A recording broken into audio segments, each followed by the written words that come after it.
Have you ever been in an interview or any other work setting and shared a story that didn't quite land the way you intended?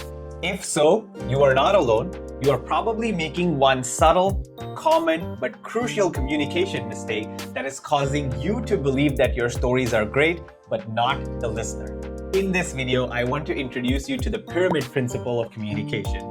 This method can really help you differentiate yourself from your competition, coming from someone who's done over 500 interviews in the tech industry, both as a member of the interview panel at top tech companies and as an industry coach. The crux of the problem is that most people use a chronological method of telling stories, meaning they start from the start of the story and end at the end of the story, which seems like such a normal thing to do. But it has one major problem. You as the teller of the story know where this story is going because you've lived it, because you've experienced it, because you've reflected on it probably in the past few months. But to the listener who's experiencing this for the first time, for most of the story, it feels like a mystery.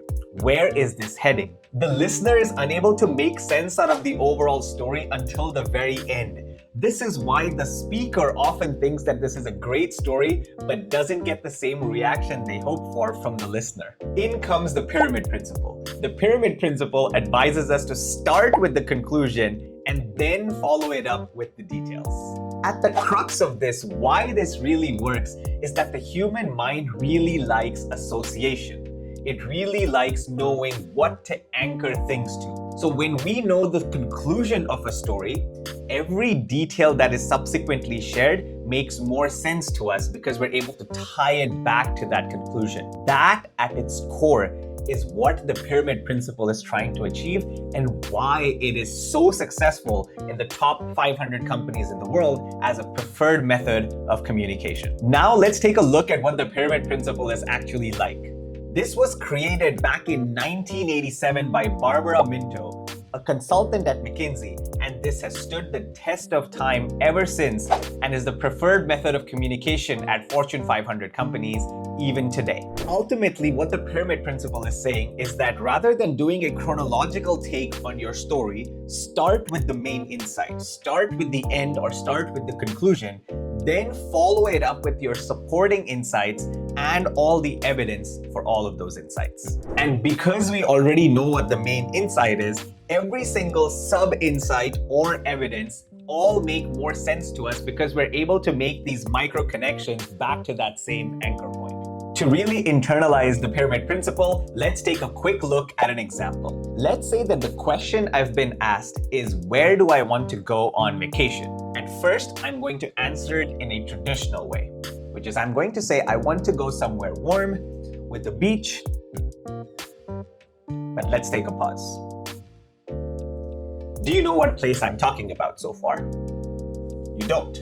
You have narrowed it down to somewhere warm with the beach. So you know it's not the North Pole, it's not the South Pole, it's not Scandinavia, but apart from that, it could be so many things right now. That is one of the problems that can occur when you don't follow the pyramid principle, that you're not able to narrow it down too much. You're just able to remove a few options, but the possible options right now are still huge.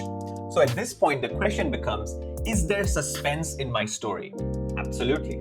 Is there clarity in my story? There isn't. So now we have to ask ourselves, do we want to implement the pyramid principle in an interview?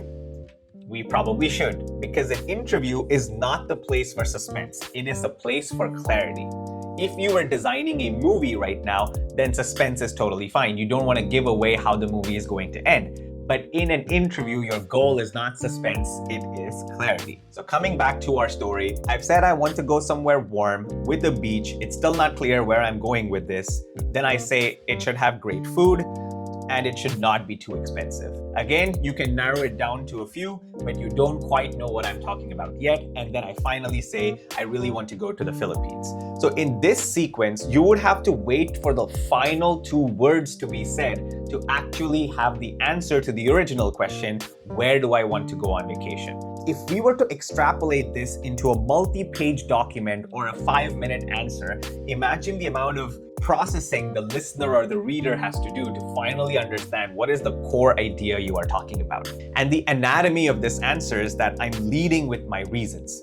I'm saying that these are the 4 requirements or reasons for what I'm picking, and then finally I'm sharing my pick. And that requires a lot more processing for us to understand what the outcome is. Now, as the pyramid principle says, start with the main insight, then give your supporting insights and any evidence for it. So here's how I would answer it with the pyramid principle, which is I really want to go to the Philippines. It is warm, has beaches, great food, and not too expensive. And this is the actual anatomy or the logic in my sentence, that I'm starting with the insight, which is that it's the Philippines. And my reasons for that are that it is warm, it has beaches, great food, and not expensive. And I'm backing that up with a bunch of evidence for why it's warm, why there's so many beaches, why it's not too expensive, and why there's great food. What this will do is that when I talk about a warm place, you will imagine warm Philippines, not just some warm place. When I talk about beaches, you will imagine Filipino beaches, not just any beaches. And when I'm talking about great food, you'll imagine Filipino food, not just any great food. All of those micro associations that you're able to make while accumulating the same information is the difference between a successful communicator and an average communicator. Now let's run a different question, because we already know that the answer to the previous question is the Philippines. Let's say the new question is, what is my favorite cuisine? And that's what I'm going to answer with my new learning of the pyramid principle. And I'm going to say Indian is my favorite cuisine. I really like the use of spices. So you can think about some spices. And since I'm vegetarian, the number of options are highest in Indian cuisine. Plus, you know, I'm Indian. That is my sense of humor. I'm only partly sorry about doing this. Okay, now I want to talk about something interesting. As soon as I gave this answer, very quickly you know that I'm talking about Indian cuisine, so that problem is clearly solved. When you thought about the rest of the sentence, when I said I really like the use of spices, maybe you are someone who thought of some spices. Maybe you're someone who just didn't do it and just continued because we're in the middle of a video.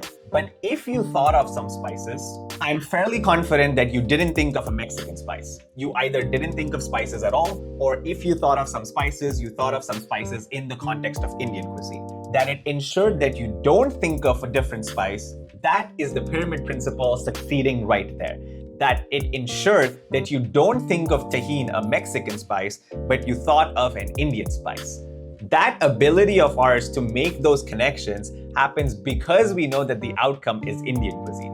I want to end this video by going one step deeper and sharing my take on why actually the pyramid principle works. Rather than just telling you the pyramid principle, I want to talk about the underlying psychology behind it. And I didn't find a publicly available term for this, so I just wrote it myself, and I call it anchoring to the endpoint. And what I mean by this is that when we are able to anchor ourselves to the endpoint of the story and we already know it, every subsequent detail of the story makes more sense because we're able to make these connections between the endpoint and the story and how it relates to the conclusion. So to drive this point home, I want to share an example of a TV show that does this really well.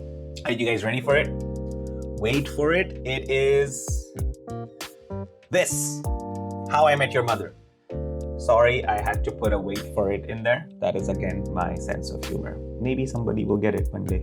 Anyways, How I Met Your Mother is a very popular TV show that has run for so many seasons. And you are either someone who knows this TV show or you're someone who doesn't know this TV show. And if you are someone who knows this TV show, then maybe you've seen all of it. Maybe you've seen the pilot, but you haven't seen the closing. In either case, whether you are someone who has seen this TV show or whether you're someone who's never even heard of this TV show, we all have something in common. We know how the story ends. To me, that is so simple, but so effective. That all of us, not knowing how this story is going to play out, what is going to happen in the start or the middle, we know how this ends.